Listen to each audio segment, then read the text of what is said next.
Hello, everyone. Welcome to this afternoon cake session at EIT Health. Today, we have a cooperation project with EIT RIS community and the EIT Health Alumni. And we have a very interesting guest joining on today, Dr. Balazs Gasz from Hungary. And he was originally a surgeon, but now has become an entrepreneur, one of the co-founders of YourAnastomosis, and has grown a team from initial 4 co-founders to 12 and counting, and it's really changing the way how probably the surgeries and surgery training is happening in the future. Hello, Balázs. Hi, hello, Timo, and thank you for the introduction. So so it's very honoring for me. Thank you. But let's get started. I mean, how on earth it happened that usually, I think most of the doctors, they kind of become do the training and become and work for the next 50 or 60 years doing, let's say, quite limited procedures. But you were a doctor and now you're running your own health tech startup. How this kind of thing happened that you became an entrepreneur? Yeah, so it's interesting. Maybe some point I could just highlight what really changed my career. I would say. So once I would say that we just have faced with very definite problem what we just was thinking on. So during the real everyday work of surgery. So I'm a cardiac surgeon, and we the direct colleagues of me and me, of course. So just faced some problems that we felt and just some extra activity or hobby or something like that. We just started to work on how we can technologically validate the solution for that. And as I felt and as I saw the some ways of solution, then I gradually tend to increase my working hours into that project, and of course I have so it's just back to the background.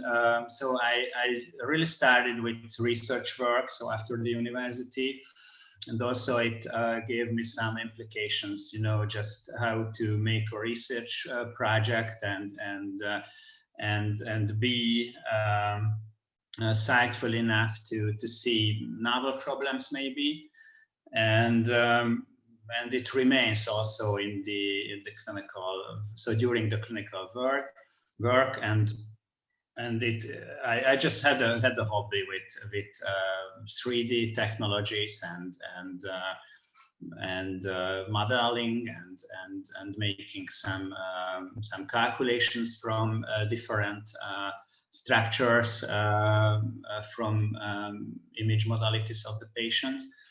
And I just do it nighttime, just as like a hobby. And as we saw some options for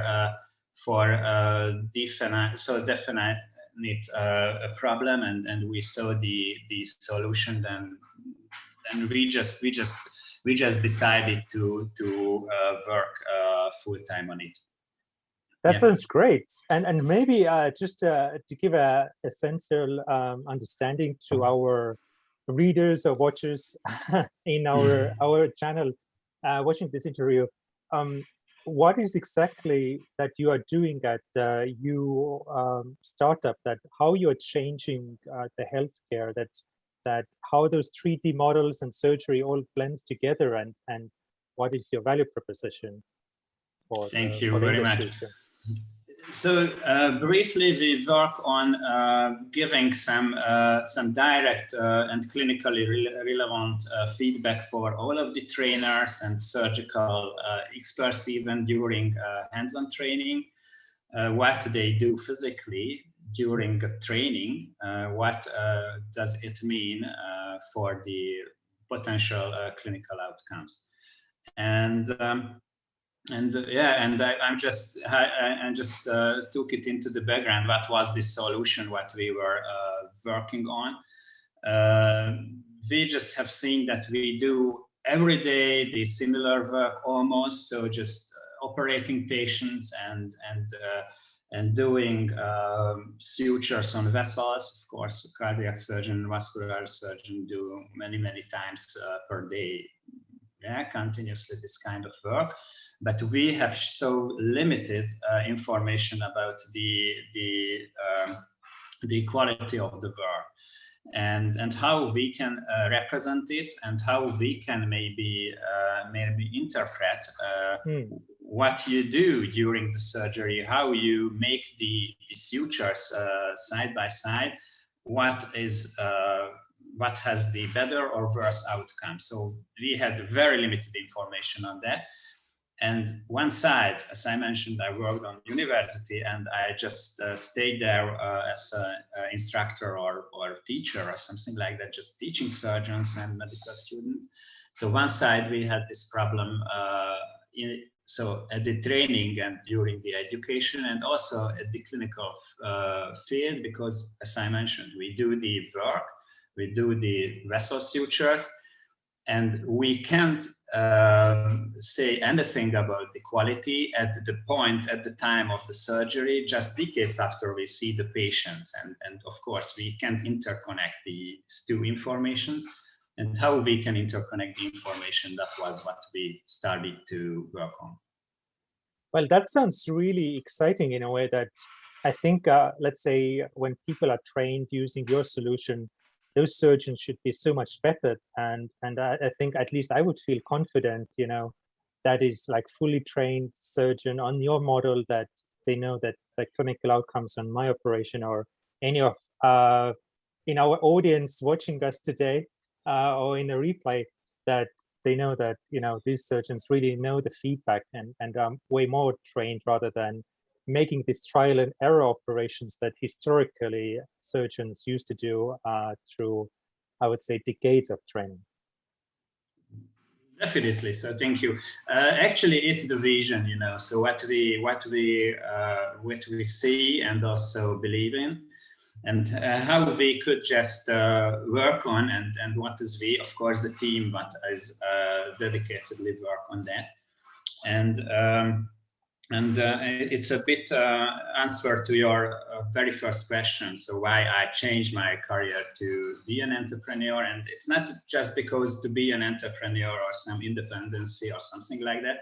It's rather that we just continuously identify interesting questions, and continuously meet with very interested professionals and outside of clinical field and outside of doctors, setting or connection, and of course that a given problem has a lot of questions. Of course, how you interpret a problem, how you interpret and how you deconstruct an information for a surgeon, so those are very simple thinking guys, and how you can interpret the information, how you can find a way of science of education in the background. Of course, educated and also pedagogy comes into the field. And of course, a lot of engineering questions like 3D modeling and simulations and a lot of things, and big data and AI.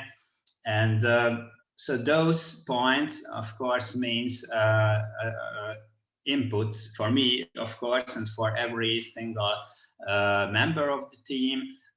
What does that we just see we can gain with, and every single inputs means that one person can find their own field in that project.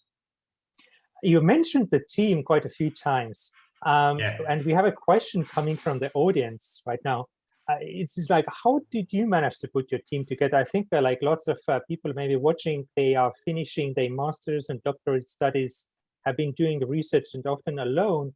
And you know, for a successful startup, very important is like having a great team together.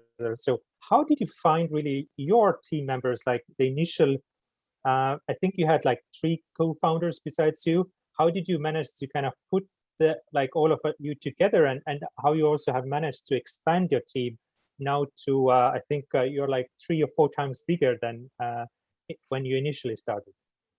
Mm-hmm.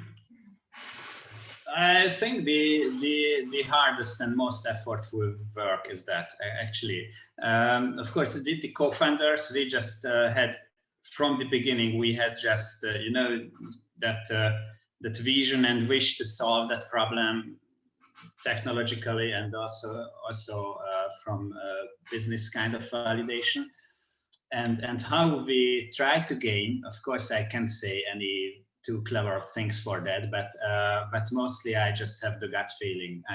It's that, and I do think we can ask maybe the team members, but I do think we just highlight the work on of communication and be in safe and enjoyable setting here at this team. It's the first point I would say, and every team member who just joined to us has the direct, you know, how to say, so they have the direct wish to reach something in their own professional field, I mean, and they have the direct motivation. I would say it's the most important thing, of course, motivation and belief in vision, and communicate together the most time what we can actually. Yeah, and it will be decided so through this way, and even during the selection or something like that, we can feel that okay, we potentially we can work together, or it has less probability maybe. And also we just have the help of some psychologists even. So for team psychologists, like we just work directly together. It was easy because one of our co-founder here, so the 3D modeler guy, has the vibe of dealing with organization psychology. So. Okay. And all of your team members, you work physically together, or like now in the times of Corona, we know that like remote work is also emerging. Like, do you think like, what about this kind of like, can remote surgeons work together even in using Zoom or something like that? Yeah, so I think the question is similar everywhere. What we do, so during the first lockdown, we just had saying that we have to change, and of course we just were focusing on direct courses and how we can interpret that kind of you know, that kind of clinical prediction based training that I mentioned. Directly we went to sites and making courses mostly. Of course, we turned everything to online, and also went to home office. The home office question was, of course, there before even, and we just said that everyone can have their own preferences, of course, regarding the home office, and everyone has their own biorhythm. So that's it. Of course, our meetings are so helpful and important, of course. So therefore, just during the springtime, we opened the office again, and here we use it mostly for meetings. So just being together, and everyone, if they want and want to be alone or work on something, then they can, of course. So they are on home office mostly. Okay. Yeah. I see one more question coming in. I mean, I think once you have put the team together, I think one kind of complicated thing that people might kind of face in medical field is selling your solution. And I think do you have any tips for anybody kind of like, let's say, starting up that, okay, they finish their studies, they manage to find some fellow friends and colleagues, put the team together, you have a great product, but how you win the support from the clinical management in the hospitals or like a national care system that they would actually use your product, that, I mean, you are excited, your colleagues are excited, but how you make those others out there working in the medical field to be also excited by a product and even willing to pay for that? Like, how did you manage to do that? And do you have any tips for anybody trying to follow that pursuit in Hungary and in other countries across Europe? Okay, so as a customer, so it was the question how we can convince someone.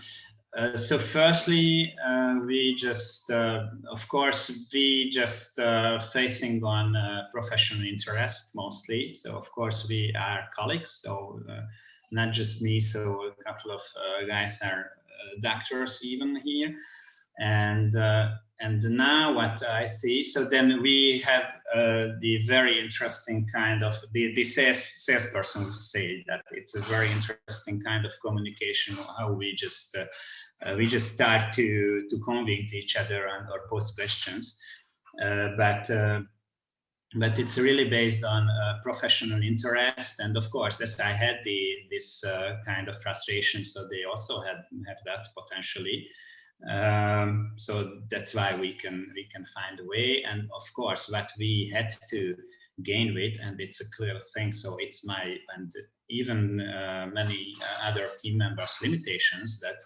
Of course, we are not salespersons. So and we just and it's also regarding the selection, we were gained with really good salespersons and experts and in medtech field, and they understand other interconnections and other logical way of thinking. And now we try to work like this. So everyone has the position during the negotiation, and yeah, so that's the way how we maybe try to be next to each other. So that sounds together. Like it's very important to kind of hire the people that you would be complementary. Maybe that if you would be great in explaining in medical terms for the doctors, like the technical talk, that you also have somebody maybe from more like financial and sales marketing background to take care of the other part of the sales equation. Definitely, yeah. So and also the question of selection, and then we can go to the next page. But also regarding, I think it's very important. So everyone has to define its own limitations, and if we can't define our limitation, then we can go further on the project. Yeah, it's a very clear thing, and if we and as we know our limitations, then we can go further on to define and even seeking pitfalls and errors. So during the processes of works, and yeah, that is how we try to work. Yeah, and also, of course, we can interconnect through this communication somehow. Yeah. Yeah, I think it's like, I think being honest, like but how actually this is it's just came up in my mind. This is isn't that quite unusual that the doctors would admit their mistakes, or like there's like, hey, this is the area I don't know about. Because I think for many people out there, they might think like you are a doctor, then you should know everything. You're like God with a scalpel in hand. That's a good question. Yeah, maybe that's why we need that kind of thinking. So from clinical field and from other fields also, and interconnect somehow. I think the game is changing. So of course, we try to show our face like we are immortal, or I don't know what. And of course, it's the question of the interpretation of what I mentioned. So we interpret some pitfalls, but the need, and it's also very important to identify the need. Of course, I had some frustration. Okay, I'm one single person, so it's okay. I was frustrated, and a couple of colleagues beside me with the problem. But what is the need? If you see and that's why it's also one extra point for starting that project. The need is to every resident and even expert surgeons wants the training options, and exactly, it's a bit hard to say, but exactly we and all of the residents all around the world get so limited help during the practical training. And it is because that what you said, maybe. So everyone feels that, okay, I try to build a wall around me, and I'm a god. So at the tower of the wall, and that's why the education of the younger surgeons and residents is so limited. And if you just see the potential market or just just science how it works, then you see if you just announce a single option for hands-on training, then everyone wants to go there and register, because they really want to know more about the practical training and gain more information, I would say, what they can get during the normal clinical work. That's awesome. And talking about this learning more and actually making innovation, I see one of the person watching us today has also submitted the question like, what do you think about the grants? Like, I mean, probably like, you got the idea, you were telling how you were working at nights on your idea, but at one point, probably you had to get also some kind of funding for this. So what do you think is the best way forward for the innovators? Are really like securing grants essential, or like, I mean, like how you would kind of secure this kind of funding for taking the idea further than just working at night, but like going full time? Like, should you do fundraising or writing, become a master grant writer? Like, what's the best way to innovate in Europe? What do you think? Of course, I don't know. That's the best way, but okay. Just go back to the first point. So the grants, I would say that no, I do think, and I'm convinced that small teams and companies can solve several applied problems better than universities or clinics or even larger organizations. So I do think so. It's there are more points to effectivity and how they just try to figure out solution, and that's why it's important. I would say, if the question was regarding the grant options for smaller teams or even teams for less or lower revenues, then I would say it's the way for funding of solutions for dedicated and really described challenges. Of course, thereafter, maybe you can go for fundraising. But it's not so important what we did.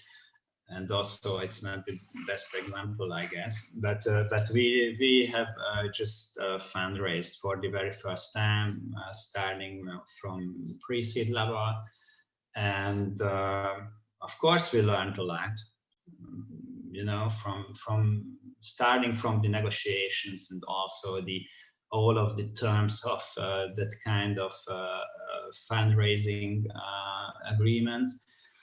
But we also had the the direct push to reach milestones, and maybe what can university or research group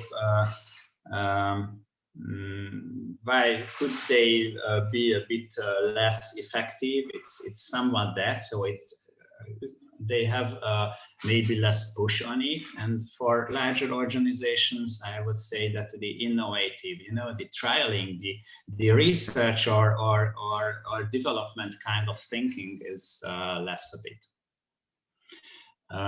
I don't know what I missed to answer, or is no, there I any... mean, I think that's great.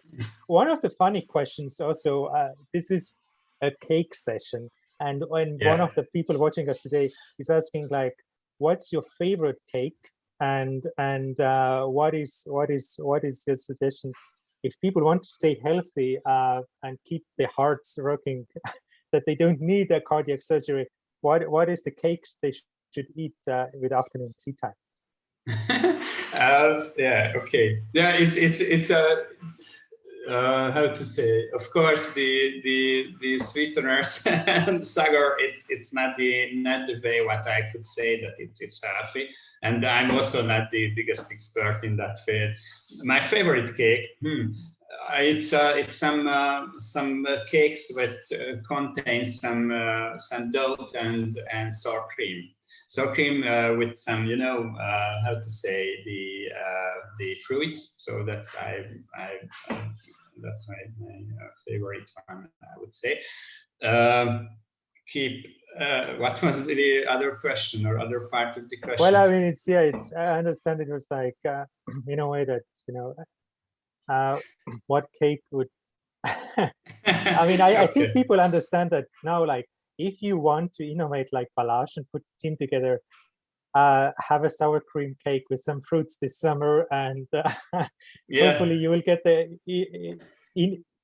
inspiring moment to write the grant for EIT in the next season. No, the inspiring moments are, for me at least, and it's also regarding everyone has, and everyone, I think, have to identify their own best working biorhythm parts of during the day. So for me, it's around so in between 11 and 2 o'clock in the evening time. That is, and of course others are others, but it is the inspiring moment. So that it was the questions for me at least, and also biking. So during bike tours, I had sometimes so very crazy ideas. I always have crazy ideas, the team would say, but then some really really crazy things comes into mind. Yeah. Great. So it's just like everybody watching us today. So have a bike ride. And have some sour cream cake with fruits, and Okay. hopefully it works between 11 and 2. For me, no, but it's just like, I think it's actually kind of interesting psychologically that every time you do like some kind of exercise, I think it helps to put your blood to flow, and then when you're like giving extra blood to your body and to your brain, or less, I don't know. maybe it's interesting. Like many people also there, I think sometimes if you're walking or something, it's also maybe the motion that you go forward can help. But probably I see one more question coming in from the audience is like, when did you kind of like really sense that it was like a worthy moment to drop your, I would say, the normal clinical career, direct care, and establish a startup? Because I think number of people like, they're contemplating, should they give up their day job?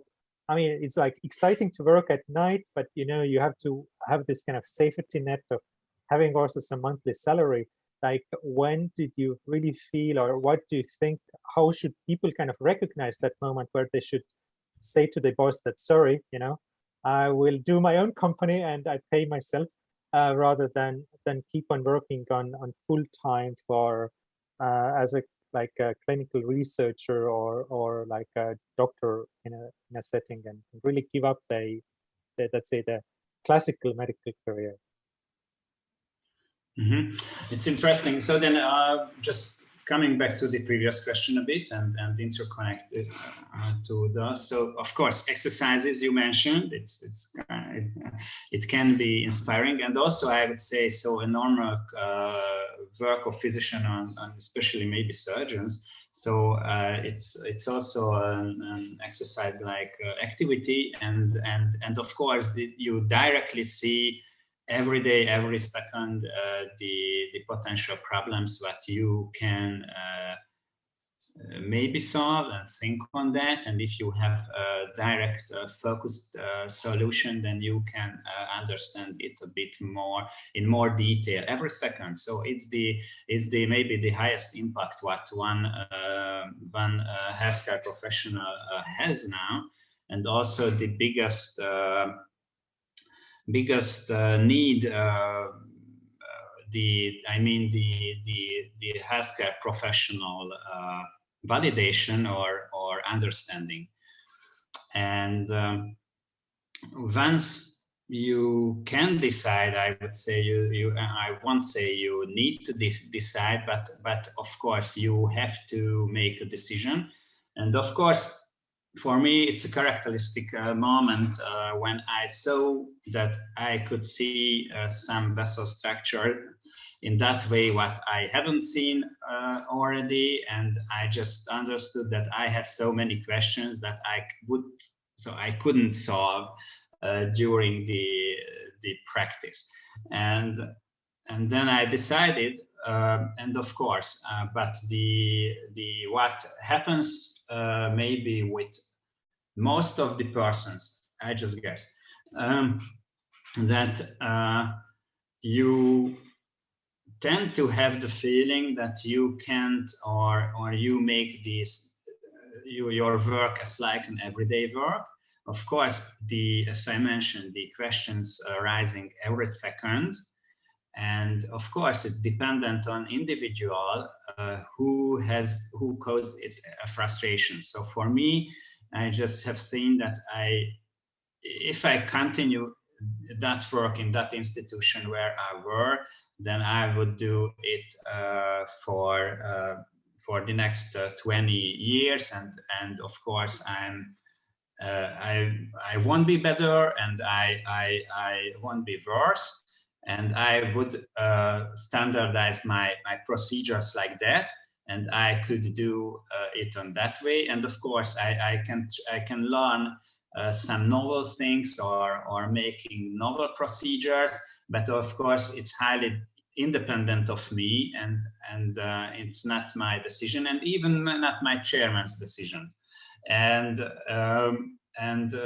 just understanding it means that, okay, maybe if I would like to, I don't know whether it's not a hard word, create something, I create nothing, but just have the feeling of the creation or building something, that it's not the best way of staying there and do the very similar procedures for 20 years. And since I had a lot of questions, so when I saw my first anastomosis, so I mean vessel sutures from inside in high resolution, then I understood I have a lot of data and a lot of questions. I need a lot of connections right now for other professionals and other areas, and just sit down and talk about. I think it, of course, is the hardest decision. You have to make it. Even you can decide whether you can continue, and of course, in the intermediate period, you can continue your work and understand how the entrepreneurship maybe works, or just have some impressions, and thereafter you have to make the decision. of course, if you would like to create something, if you would like to build something, then you have to take this decision. Yeah, all of you actually, all of you have to decide something at a given moment. Yes. And like all of your team, like 4 of you, you decided to kind of do it together, or there was still like, you know, some kind of like maybe somebody was doing part-time while some people were doing like full-time product development? You mean at the beginning?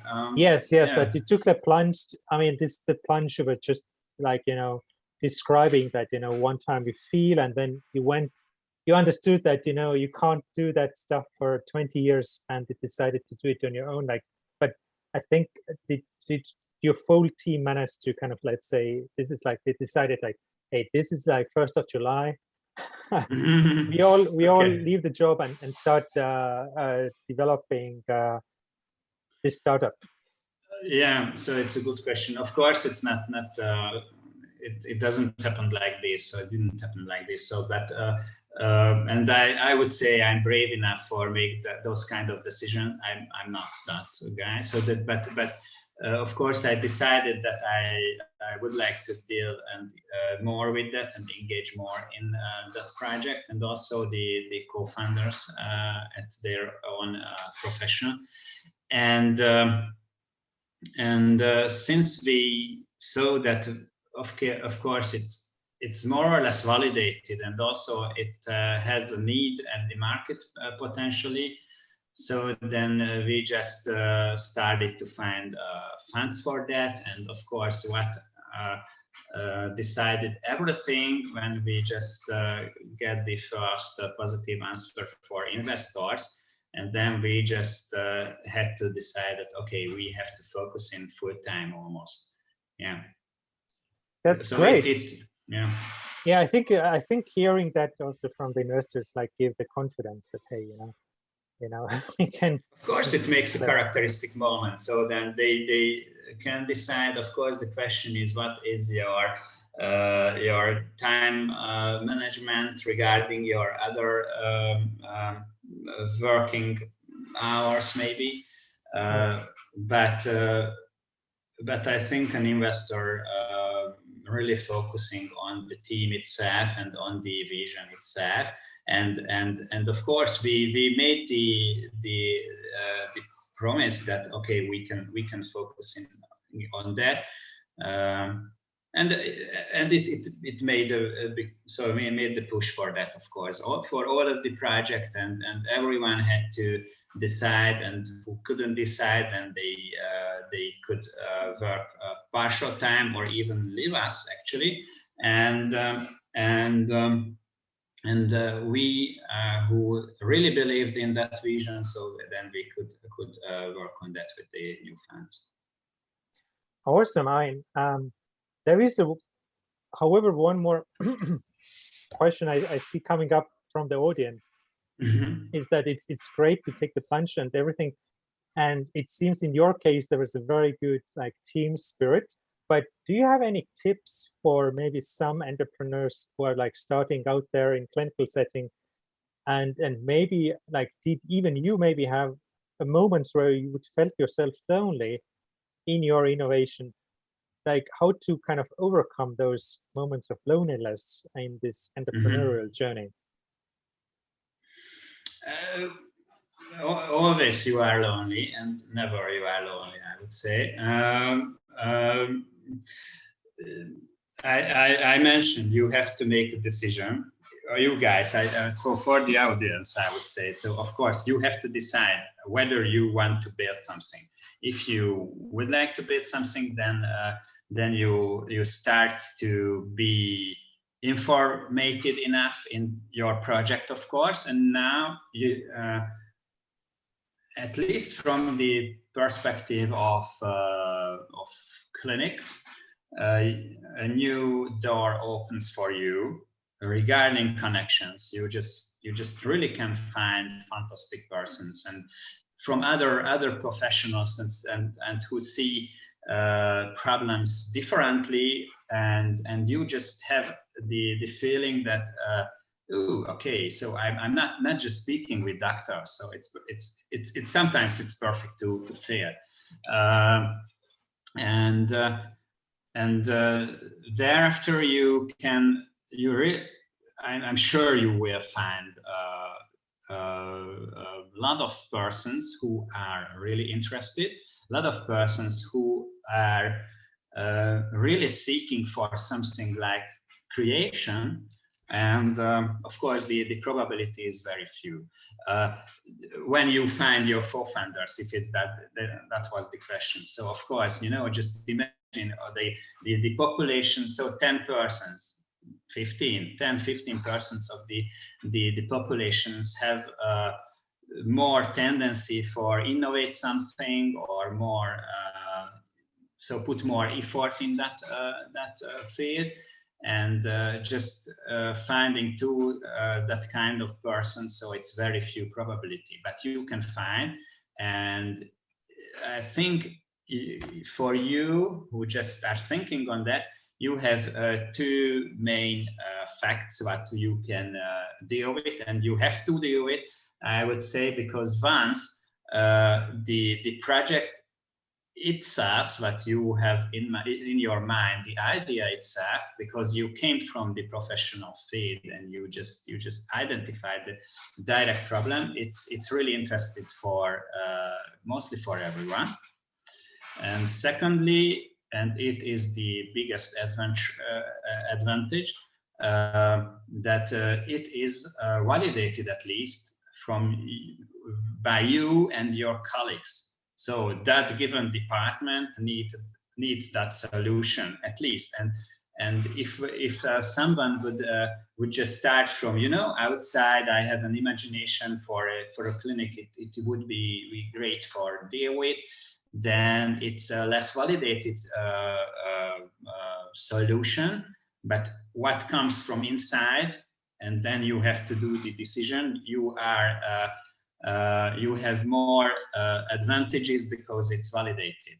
And vice versa, if you are engineer, then you have the technological validation, and you just need, of course, it's hard and low probability, but you can find the right doctor, right physician or healthcare worker, whatever, who can identify the validity level of the project. Well, that sounds great. And I think this is like, very, very practical advice as well, that, everybody who's watching us today out there, if you have seen a problem like inside the clinical setting and you are a medical professional, that's already a good start, to build your next steps on. And I think what Balázs has just said, that, if some people say no, there must be some people who say yes. And I think it's like a sales funnel that, it's just, have to talk to more people. Then it's like, if the first one says no, then it's like, okay, talk to the next one. And if you talk to 100 people, then 10 or 15 people would actually say yes. So you have to talk to 100 people. Yeah, so we physician, maybe we had to, we are built for making direct decisions, and of course we have interconnections, but less effort for direct discussion or open-minded way of discussion. And you will get that feeling, and it's fantastic feeling when you just try to see your solution from other perspective, and others can understand it from other viewpoint, and then a discussion comes, so that you haven't identified, and you can understand further problems that you can solve. Yeah. That's awesome. Thank you so much, Balázs, for these insights. I think a number of people watching us today now, they have to refill their cup of coffee and rush to make a next patient appointment, or maybe even head to surgery out there. Do you have any last minute tips for everybody watching us today? And if they would have more questions, is there a way that people could reach you out? And maybe if they were too shy asking the questions today, can they ask that questions privately from you after this episode? Absolutely. So we will write here my email address and also LinkedIn access. So just really be free to connect me. So, and also I had just some so during that during that not only that project but during that way what I tried to start it with. So I found so many project, and I'm just what we just discussed, or even I was be involved more or less in that. So then I'm more than open for all of your questions. Maybe last sentence based on that what we have talked about. So yeah, and it's also a topic or stuff for you. Just write me, because you needless to be shy for based on that. So if you have any question, then you have the question, and you are more better than those who didn't pose that question. So it's really true. And also, as I mentioned, there are some characteristic moments, and there are some hard decisions. But what you get on the other side, it's the feeling of creation and feeling of working with fantastic and multidisciplinary persons. And the other side is a bit more one-sided, I would say. Yeah. Awesome. Thank you so much, Balazs. And thank you everyone for watching. I all hope that you enjoyed this afternoon cake session. If you want to see other episodes, afternoon cakes, and all other events EIT Health Alumni is organizing, you can go to the address just over here, alumni.eithealth.eu, and hit the subscribe button that you would be notified about all our next events coming up. If you like this episode, feel free to share this video on what we have uploaded to the YouTube channel. And if you did like this, you can also press like. And if you are interested in more support measures to support health tech innovators, you can also go to eithealth.eu and discover all the many programs that the EIT Health is organizing throughout the year to support health tech innovators, starting from boot camps, validation measures and exercises, and all the way to accelerator programs that also help you to secure the proper health tech innovators, investments to your fellow innovators, including you, for your startups. Thank you for watching this episode so much, and see you soon again in a new cake session.